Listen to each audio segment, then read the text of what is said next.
is just second to none. Like, it's just wow. And I know you're like there and you're like, I'm not sure, but today we're looking at the 12 reasons why the Ace Pro 2 from Insta360 is the best action camera in the world. Yes, right now, as time of filming, and I'm going to prove it in the next few minutes if you want to stick around. G'day guys, what's cracking? It's Ralph Mayhew here, and let me just say something just before we begin. Insta360 have sent me this camera and asked me to explore it, to test it, to see if I like it, and if I do so, to share it on this channel, which is what I'm doing, and I've been utterly and exceptionally impressed with this, especially compared to the GoPro camera, which you can see in this video here. Having got that out of the way, let's jump to point number one, the sensor. In the Ace Pro 2 is a 1/1.3 inch CMOS sensor that's been co-engineered with Leica. It gives you 50 megapixel stills and can shoot up to 8K 30. It's exceptional. And how does this rate to others? Well, the GoPro has half the size sensor in it, and the DJI Action 5 Pro has the full size sensor that this does in its camera, only it shoots 40 megapixels, not 50, and can only shoot up to 4K. It means the quality you can expect to get out of this camera is leaps and bounds ahead of its competition, especially when you pair it with the dual chip and its Lica Lens. So let's talk about its lens. Its lens comes from Leica. You can actually detach it if you like. Just pull it off. There it is. So 2.6 lens as opposed to 2.8 on the others. That gives you better quality images. It works better in low light, and it gives you a better depth of field when it separates your subject from its background. And it's made by Leica. Leica, come on. Leica, like and subscribe. Thank you very much.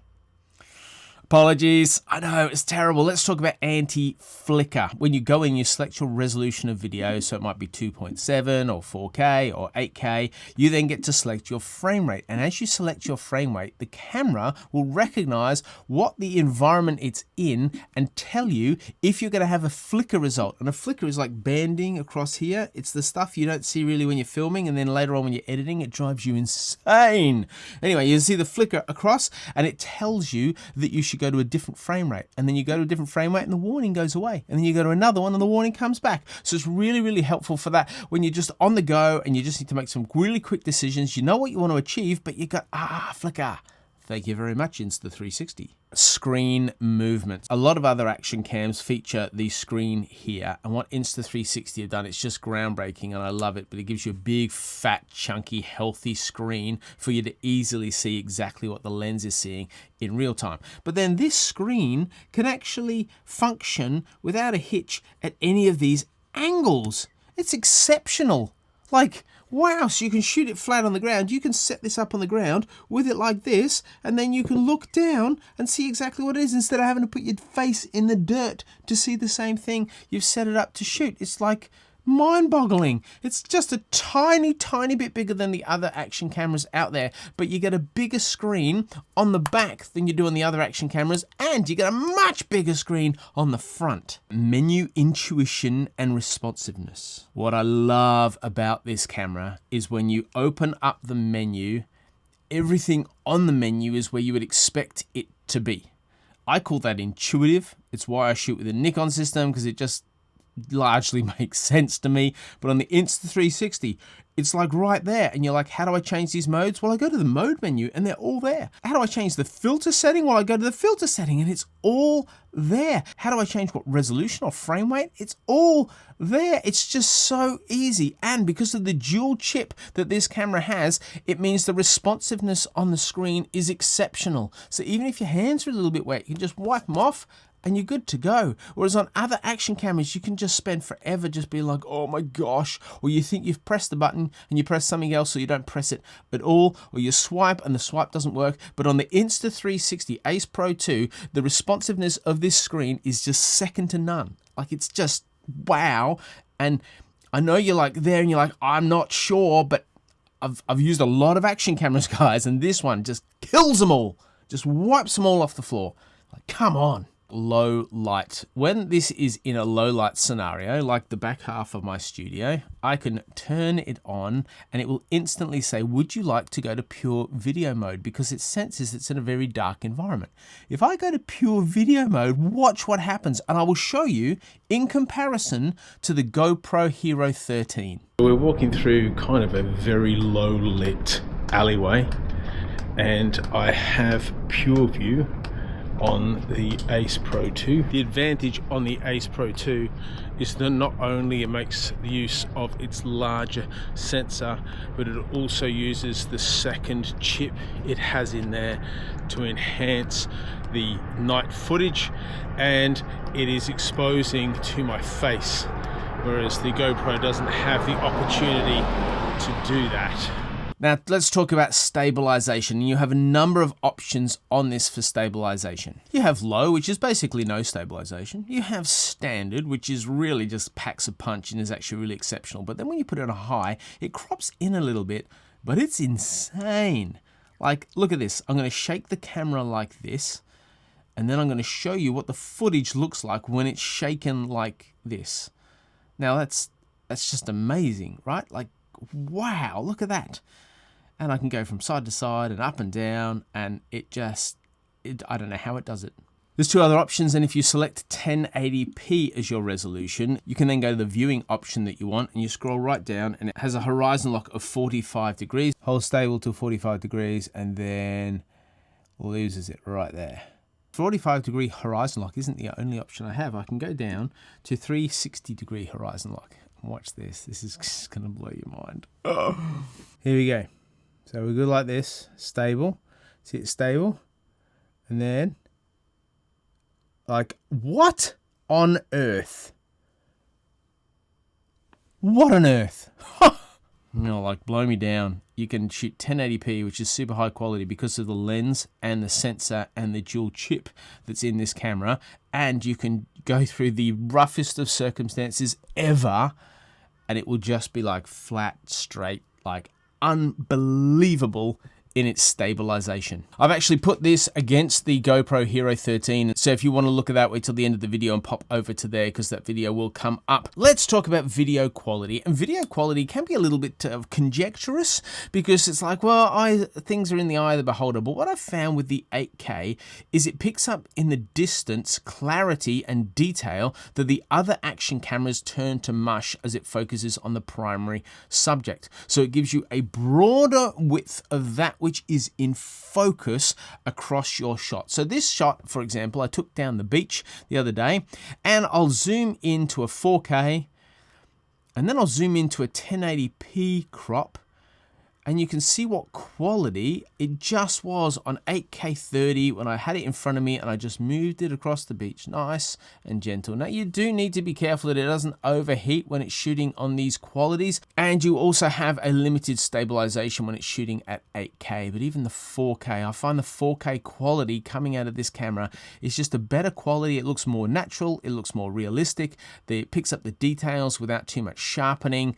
I'm really, really impressed. It has this function on the camera called clarity zoom. And basically, when you're looking through the screen, if you double tap, it zooms right in. So it basically goes from a full thing to a quarter by zooming in, but the quarter, because of the sensor, is still high quality. So if you're shooting at 4K and you want to get that extra reach, you want to zoom in on something, you double tap, and you can double tap before you shoot, or you can double tap while you're shooting, and it will live zoom in. So you'll have this frame, you double tap as you're video recording, and then it'll zoom into here, and then you'll have that, and then you can double tap and zoom back out when you like. So it's so helpful. So if you're filming something and you're like, what is that? Or I just want to get a close up, there's something happening in this shot, and you're right there. It holds the quality. It's not like a digital zoom where everything's get blurry and pixelated as you push in. It holds the clarity. It's very impressive. So what do you think about that function? Let me know in the comments below. We'll talk about wind reduction. If you're vlogging with this, if you're using it outside and you want to capture some of the cool sounds that are around, you have three options on this. There is a wind guard attached to the Ace Pro 2 that I've taken off. I've put a stereo or noise wind reduction off on the Ace Pro 2. I have now attached the wind protector guard that sits over the microphone on the Ace Pro 2. Now I've kept the wind guard on the Ace Pro 2 because it's part of the camera, and I've turned on the voice enhancement function on the Insta360. So what's the difference in quality between these two? I now have wind reduction on, and as the wind starts to pick up, in normal circumstances, this would just be rubbish quality. You wouldn't be able to use this audio because of the wind. This camera shoots 50 megapixel pictures.